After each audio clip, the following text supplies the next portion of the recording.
Good morning, everyone. We're welcoming you to the first edition of the Story Behind the Stories, a recap of the stories of the week from the Neepawa Banner and the Neepawa Press. And I'm Ken Waddell, publisher of the Neepawa Banner, Neepawa Press. With me is Kate Jackman Atkinson, who's the editor of both papers, and Eoin Devereux, who handles news and sports and a whole lot of other jobs at the paper. So we have a number of topics this morning that we would like to go over and review the news. So the first is the Neepawa town budget, which is a large story, both in terms of the story and in terms of the amount of money involved. So Eoin, you've been covering that.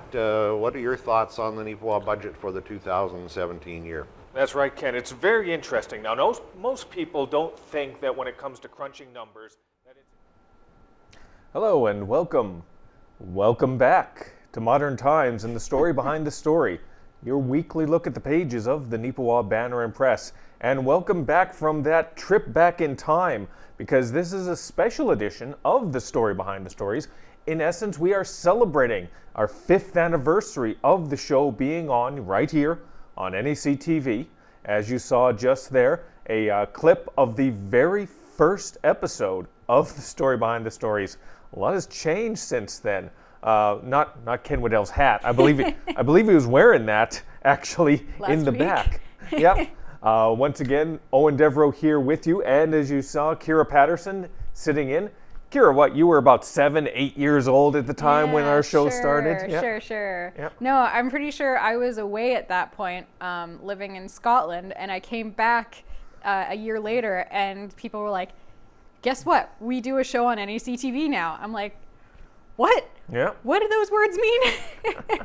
I was so confused. It didn't seem like something that we did, but it's just part of our weekly routine now. That's right. It is part of our weekly routine. It's kind of interesting to see how it was back then compared to where it is right now. You notice I sort of cared back then. I was wearing a tie, oh, yeah. Nice collared shirt. You guys look so serious, like you were just taking it super seriously. Trying to look presentable.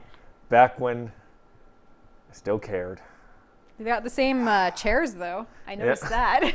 Well, they're comfortable chairs, so you know. Pretty decent chairs. Exactly. We're not sitting out in front of the county courthouse anymore. We've got a blue screen here instead. Yep. There's that difference. I just thought it was funny because I don't think I've actually seen that clip before, and I couldn't hear what they were saying when I was watching it there. But it just looked so different, and everybody was dressed differently. It was like it was a different decade almost. It was bizarre. Well, technically it is a different decade, Kira. True, but it wasn't 10 years ago. Yeah. But again, that was just a little bit of nostalgia for anyone who has been a loyal watcher of the Story Behind the Stories for all these years. And if you have been one of those loyal watchers, thank you very much. And why? But again, always appreciative of you tuning in, not just to this show, but to any programming right here on NAC TV, because it's very important to support local programming, because if you don't, then the local programming goes away, and it's an important part of any community. So we've been very proud to be able to do this, even though essentially I'm the only one from that initial group now that keeps showing up, whether I like it or not. Well, Ken was here last week, wasn't he? No. Yes, he was. Yes. Because it wasn't me. I know that. Yep. So yeah, no, he's gotten so big right now. He's let Hollywood get to him. He makes these sporadic appearances. The appearance fee is just so expensive. It's like a cameo, so really. Much. Yep. Special guest star. But again, thank you very much. Let's get back into the serious business of sharing some of the details behind the scenes of putting together your local paper. And this week, front page of your local paper has a great action shot. And this was from you, Kira, was it not? I did take that picture. I'm very proud of it. Some of the Ukrainian celebrations that were going on at the Yellowhead Arena. Talk to us a little bit about that. Yeah, so I didn't do the initial lead-up story to this because I was away. But from what I understand, the Neepawa Middle School has been working on some different fundraisers to help with some Ukrainian relief. Obviously, that war is still going on. Russia's still invading Ukraine. So they wanted to do something. They wanted to help out. So they have done a pierogi sale, and then last week they did a barbecue, and at this barbecue they had the Shevchenko dancers. I apologize if I don't pronounce that correctly. It's a Ukrainian dance group from here in Manitoba, and they came and they did a couple performances during the barbecue, so that was really cool. I was there for one of them and got some pictures and got to see the dancers. They're all young people, I believe probably all high school and below. There were some younger kids. You can see some more pictures of it on, I believe, page A11, further into the paper. And yeah, so there's kids of all ages dancing, and then obviously the middle school was doing their barbecue. They were selling raffle tickets, they were selling merchandise, and they had their pierogi pickup from the orders previously, and hot dogs, obviously. And I had a hot dog and it was very good. And I don't have any official numbers, but last I heard, it sounded like they had brought in around $12,000 or more from doing the fundraiser plus additional donations, which is insane. That's so cool that they're able to make over $10,000. That's crazy. And it was just really heartwarming to see the middle school, that grades 5 to 8 group of kids wanting to help out something that they wouldn't even necessarily, it doesn't affect them necessarily, but they care enough about these people, seeing these people that are suffering over there, and they want to help out in some way. It was great to be able to be a part of that, to see the festivities come to Neepawa, share some of the heritage as well.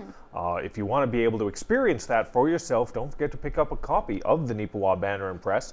You can find it, as Kira said, inside the pages of our A section. We got 2 different sections this week. We'll get into that a little bit later in the broadcast. So if you're unable to get a physical copy of it in or around anywhere in Neepawa, always remember you can pick it up, digital copy essentially, on mywestman.ca. You can click on the website, you can click on there, and it turns the pages on the screen for you. It's pretty impressive. Technology is an amazing thing. Technology has advanced so much in the last 5 or 6 years since we started this show. But, some things still stand the test of time, and hopefully our paper will be one of them.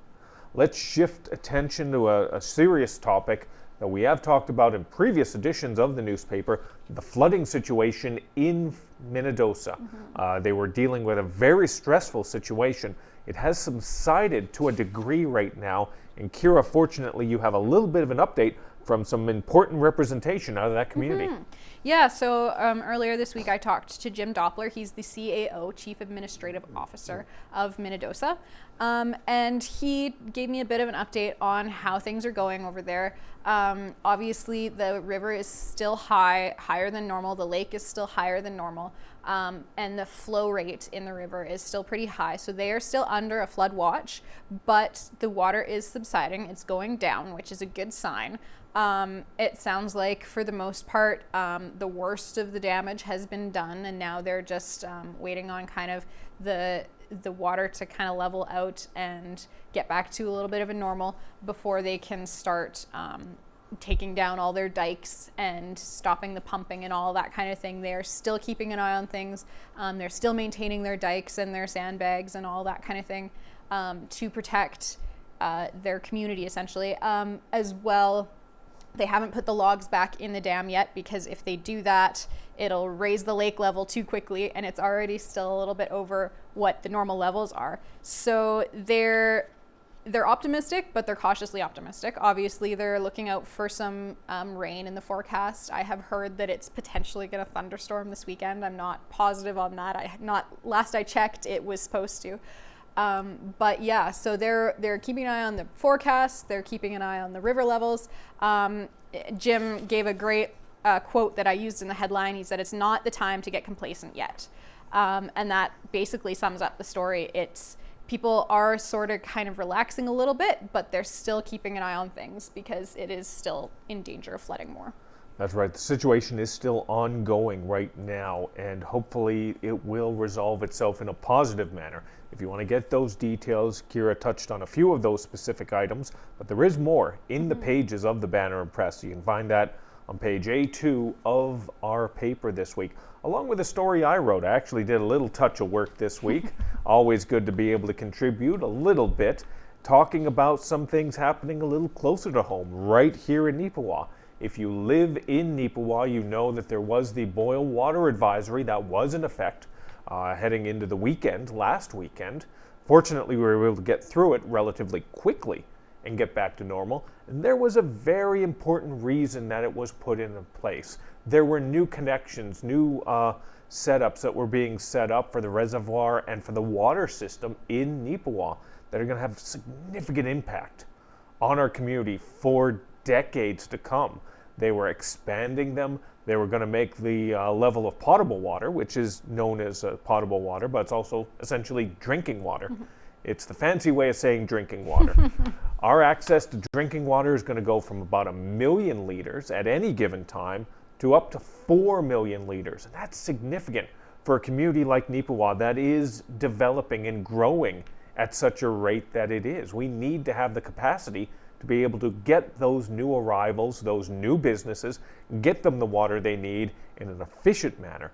Not to mention as well, if there's an emergency, you just have to look down the road at Minnedosa as a perfect example of it, that you have to have that contingency ready. And part of that contingency is making that you have clean, drinkable water at any time, in the best of times and at the worst of times. And this work that they've done, and you can find the story on page 2, make sure that we're going to have that access. So it was a little bit of an inconvenience, but it was for a bigger, more important sort of broader perspective of Neepawa's future. That was the big thing. I mean, you know, deal with a little bit of inconvenience now for the bigger, better later on. Yeah. Now, let's go over to a couple other things. It's such a diverse paper this week. Glad to be always able to sort of go to all these different stories and all these different perspectives and to be able to share a wide swath of them. Not just in Neepawa, but outside. We just did Minnedosa. Now we're going to shift over to McCreary. And it was a fun little story you were able to track down, Kira. Yeah, so this story came to us. We had a phone call late last week from Debbie Johnson, who lives just north of McCreary on a little farm. And she wanted to let us know that they were having a grand opening for their petting farm coming on June 4th. They have all sorts of small farm animals, baby doll sheep, mini cows, goats, potbelly pigs, llamas, pretty much anything you could think of that you would want to pet on a farm. they have them there. So I was able to track down their Facebook page. She told me about that, where there's some pictures. So we got some pictures from there to use, and hopefully we'll get some more pictures potentially at the actual grand opening when it happens. I talked to Debbie and got some information about her, about the background of their farm, about why they wanted to open it as a petting farm, because they've had this mini acres ranch is what it's called. They've had it since 2007, but it hadn't been open to the public until this coming week. So there's a little bit of a reasoning on why they wanted to do that, and what sort of animals they have and that kind of thing. So definitely take a look at that. If nothing else, look at the pictures, because you love adorable farm animals. I know you do. You can't deny it. And you will love looking at those pictures. It's on A9 of the paper this week. But yeah, I was very happy that Debbie gave us a call, and I was able to get that story in for sure. That's right. There's nothing better than when you can run across a story in your local paper that makes you go, "Aw." And this is most likely very much one of those. And you said, well, we're going to be talking about the grand opening. You've booked an appointment down there. You're going to be down there petting one of the goats. Oh, I'm planning to be there, yeah.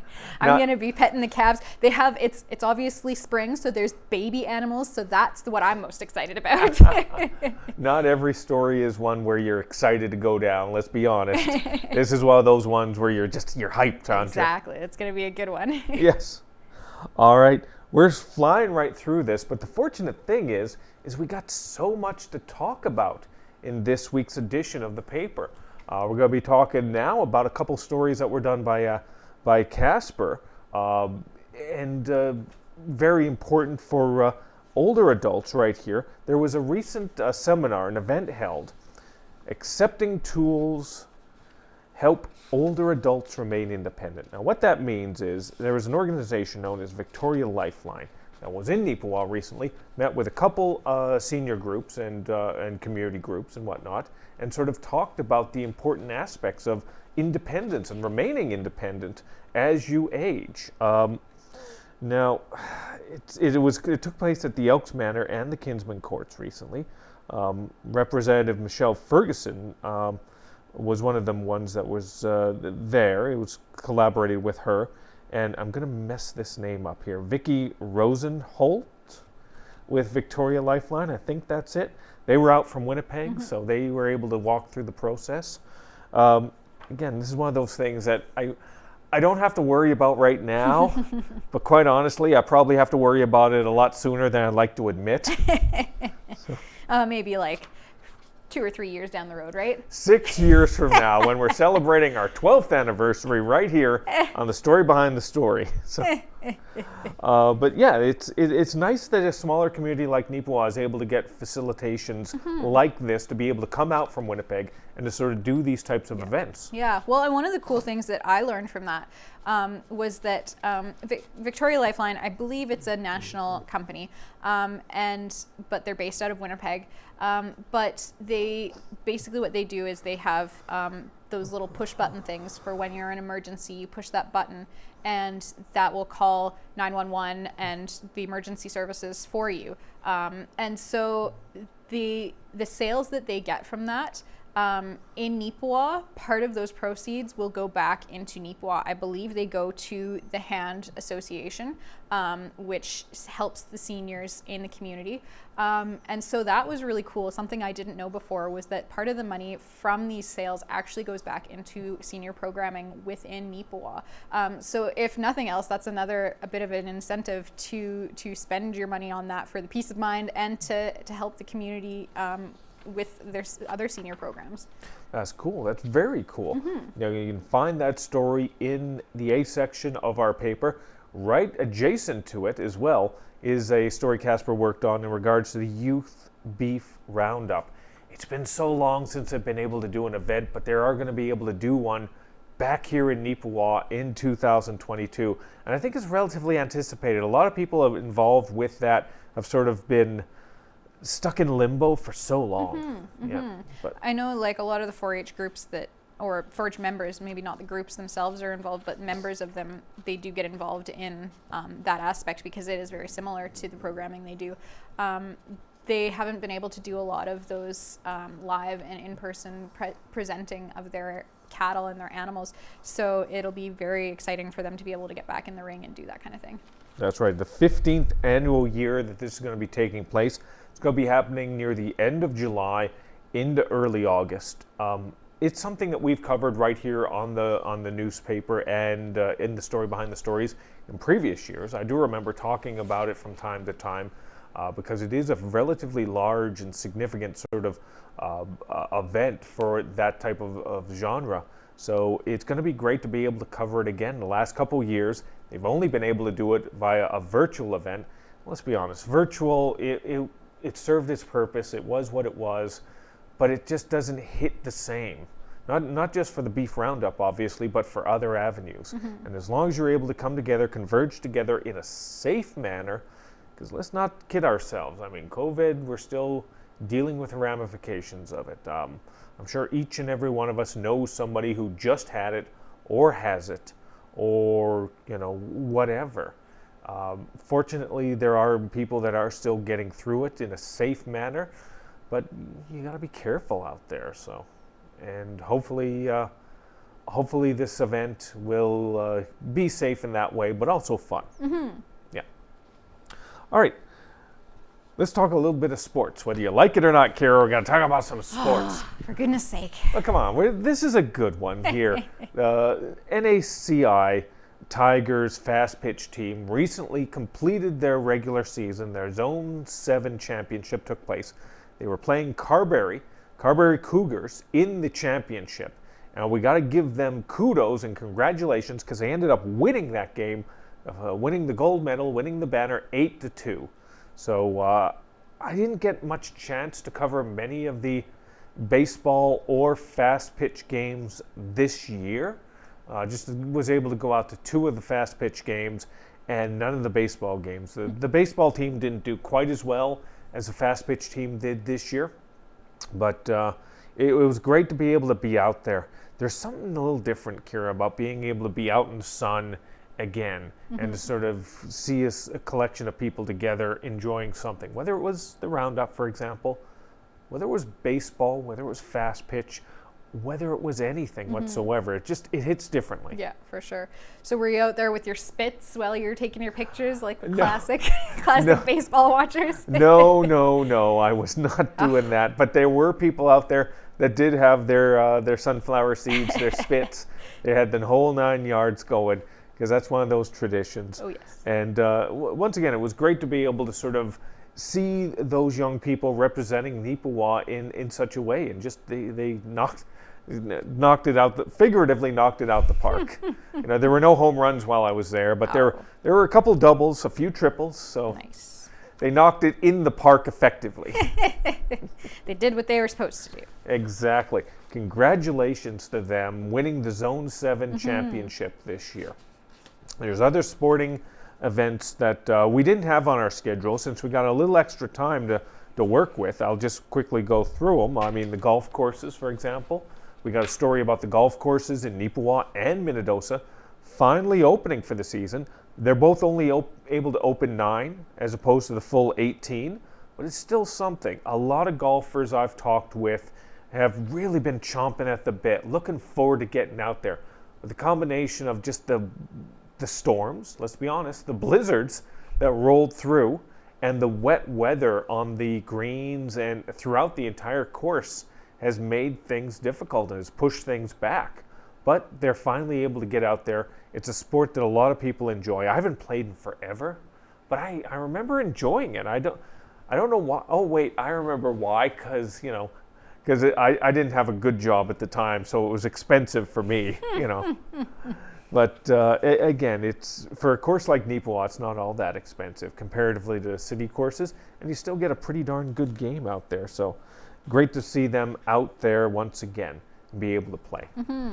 All right, so we're going to talk about it. We talked a little bit earlier about we had multiple sections, the A and the B section this week, and that's because the Farmers Advocate has made its triumphant monthly return. And this month's edition of The Advocate has a version right on the front page for one of our local companies. High Life Limited recently had a little bit of, it was signaled out in a way as one of Canada's best businesses. And they've been part of this list, which is done each and every year for almost, 18 years now or something like that? Yeah, 18th consecutive year. 18 years to be considered one of Canada's 50 best businesses. That means something. That shows you're doing something right. There's a few other businesses that were on here. It's like 3rd year, 4th year, 5th year. High Life was one of the few that has made it into heading into a second decade, heading into a 3rd decade, essentially, of this type of spotlight and significance behind it. So kudos to them. Great that a business that does have Neepawa roots, it is based in and around the Steinbach area, the head office and whatnot, but it is a very significant part of Neepawa. Great that they were able to be sort of given this recognition. I mean, fantastic. Oh, absolutely. Yeah, I mean, it is a huge operation, and it feeds a lot of people with the pork that they process. The picture on the front page is, I believe it was actually one that Ken had taken back when there was a big expansion to the plant in Neepawa. So that is a local picture. And then there's another picture inside that was from High Life that isn't necessarily from the local one, but it could be. I'm not positive. But yeah, it's cool. It is such a big part of Neepawa that we sometimes forget that it also is in Steinbach and pretty much all across Manitoba with some of its operations. So we were very proud to be kind of one of the host communities of this business that's one of the best in Canada. That's right. Now, if you want to read that story, you can find it in the B section of the Neepawa Banner Press, the Farmers Advocate. Over 11,000 copies of this are printed. It's distributed through the Neepawa Banner Press, as well as the Rivers Banner. So it's something we do each and every month.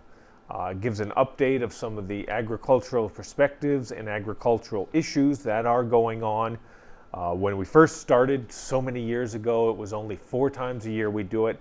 We focused on a lot of feature stories about farm families. Now that we do it every month, we don't have the same amount of time to be able to do that type of focus. So actually, yeah, if you're interested, just give us a call. Let us know. Send us an email. Do you think we should go back to the 4 times a year perspective on it and focus on the feature-y type stuff?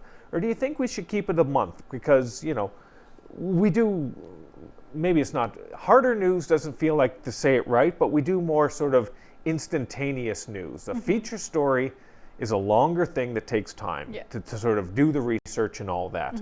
But what do you suggest? What do you prefer? Let us know. So there's another, speaking of feature stories, we were fortunate to get this submitted into the Farmer's Advocate because it does fall under those parameters. Has anybody seen Moses lately is the headline. Now, if that doesn't catch your attention, I don't know what will. There was information that was being searched out about a historic area surveyor, Moses McFadden. Ken Waddell explained a whole bunch of it to us about his historic context, the significance to what is now essentially called the Big Valley. Moses McFadden and his importance in terms of surveying and putting the maps together for that community. I'm not going to do it justice just to sit here and try and explain it to you, quite honestly. I read it a couple days ago. It was interesting because it's something I didn't know anything about. I knew none of this history. So if you're a history buff, it's something that's going to intrigue you. Or if you want to know a little bit about our history and have no clue about it, hopefully it'll spark things for you. Yeah. There's a couple other things in the Advocate. Don't think it's just for farmers. Don't just think it's just for ag people. It's important that even if you live in a community, that you sort of take, advantage of the opportunity to learn a little bit about in and around your community, I think. Yeah. But essentially, that is our show for this week. There's so much more we could have sat here and talked to you about. Isn't that right, Kira? Oh, yeah. I mean, we could have taken a full hour if we wanted to, but we don't want to. We don't really want to, no. That's why you have to pick up an actual copy of the paper. We can't do all the work for you. Or the NACTV reads the news. I mean, hopefully you'll be able to pick up a copy of the paper somewhere in and around Neepawa or on mywestman.ca. And again, if you have any story suggestions, any ideas, we always appreciate it. We try and get out to as many different events as we can, but we're a small paper, so sometimes some things can slide by. Don't let that happen. We want to share your stories with everyone. And you can do that by contacting us at news@neepawabanner.com. Or you can reach us via phone. 476, I almost forgot the phone number. 476-3401. Right there on the screen, come on. 6 years in, I still don't know what I'm talking about. No, but 476-3401, the number you can reach us at as well. And if you have any thoughts, any suggestions on what we should be doing, where we should be, what we should be covering, we always like to hear from you. Even if it's not flattering, even if it's like, oh, you always flub on the TV show. We like to hear that too sometimes. That's how we get, well, we don't like to hear it, but it's constructive criticism is always a good thing. I like to hear people complain about him, so you can call in and say Owen's the worst. Yep. I'm fine with that. You don't wear ties anymore. All right, I'll start bringing the ties back, all right? Well, okay, maybe not during summer because it's warm, it gets warm. Yeah. But I will bring the ties back into the rotation, I promise. That's my guarantee to you. Gonna hold you to that. All right. So once again, thank you for tuning in. Kira, thanks for being on the show. Thanks for letting me not be on the show for a few weeks. I was quite happy to get away for a while. Yeah.